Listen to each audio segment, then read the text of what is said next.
धैर्य, आता तरी तुमचा विश्वास बसला ना माझ्यावर? विश्वास? तुझ्यासारख्या मुलीवर विश्वास?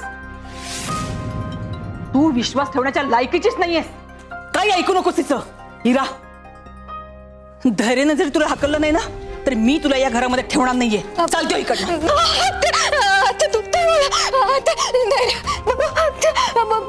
सोडा मला. धैर्य, मला दुसरं काही नको. मला फक्त तुमची माफी हवी. एकदा मला माफ करा धैर्य. एकदा म्हणा की तुम्ही मला माफ केलंय म्हणून. धैर्य, मला काही नकोय दुसरं. प्लीज एकदा मला माफ करा. तुम्ही जर मला माफ नाही केलं ना तर मला आयुष्यभर त्रास होत राहील ना. धैर्य, प्लीज एकदा मला माफ करा. आता सोडा ना मला. धैर्य, प्लीज एकदा मला माफ करा ना. धैर्य, आता सोडा. धैर्य, एकदा मला तुमची माफी हवी. धैर्य, थांबा.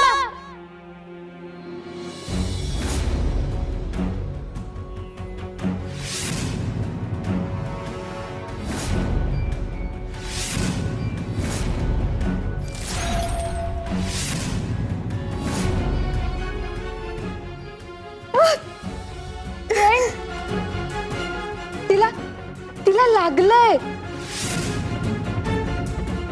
ती रडतीये.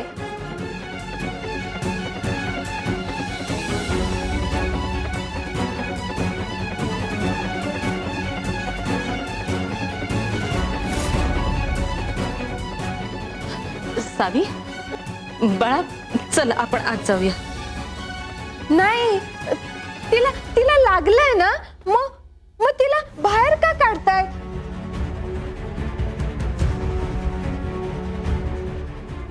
ती रडतीये. तिला दुखतंय.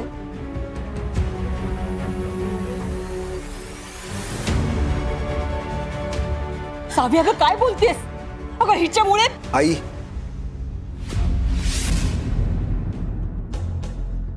फ्रेंड, तिला खूप लागलंय. मग तिला असं ढकलून का देतायत?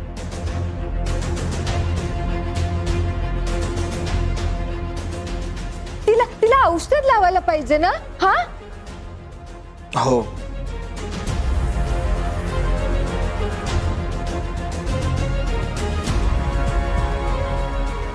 तिला औषध लावायला पाहिजे. हा, तिला बरं वाटलं पाहिजे.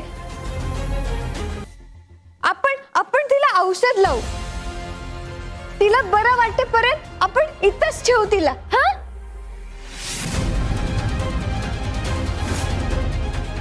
सावी, अगं पण ती. मी गुडगल आहे ना. मग मी औषध लावून तिला. हा,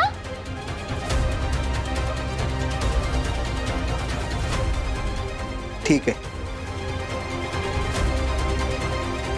जोपर्यंत इराच्या जखमा बऱ्या होत नाहीत तोपर्यंत आपण तिला इथंच राहू देऊ. हा,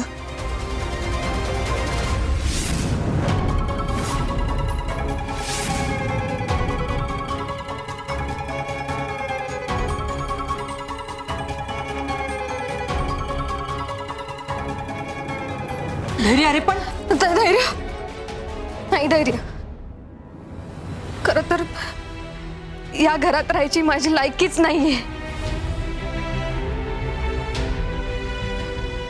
आणि असं या घरात कोणालाच माझ्यावर विश्वास नाहीये. म्हणून ना या घरातल्या सगळ्यांच्या नजरा मला सतत टोचत राहतील. मी किती मोठी गुन्हेगार आहे याची मला कायम जाणीव करून देत राहतील. आणि मला घुसमटल्यासारखं होईल. मला नाही राहायचंय धैर्य इथे. नाही राहायचंय मला. मग हीच तुझी शिक्षा आहे असं समज.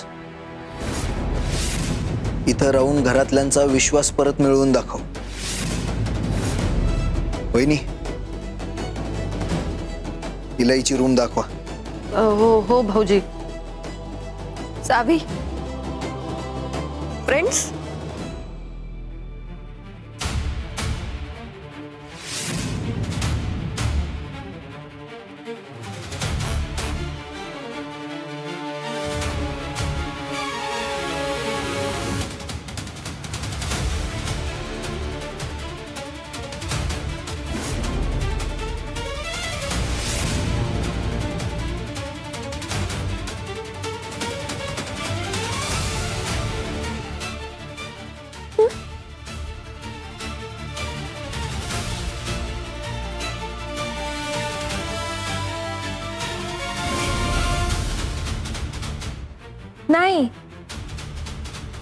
माझा फ्रेंड हाय.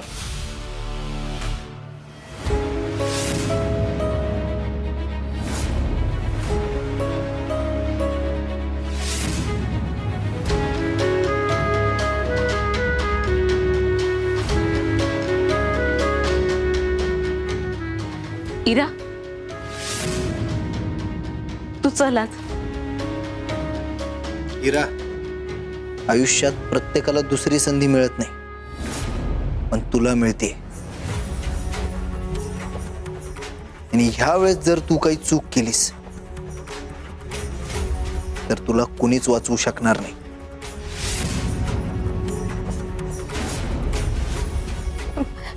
नाही धैर्य, इथून पुढे अशी चूक माझ्याकडून कधीच होणार नाही. विश्वास ठेवा माझ्यावर. जा.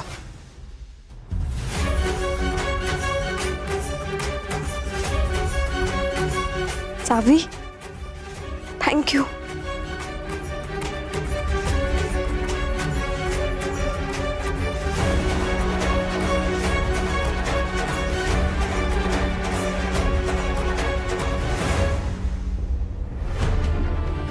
काय केलंस तू हे?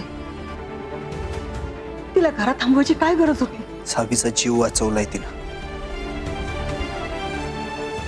आपण तिच्यासाठी एवढं तर करूच शकतो ना. चल सावी.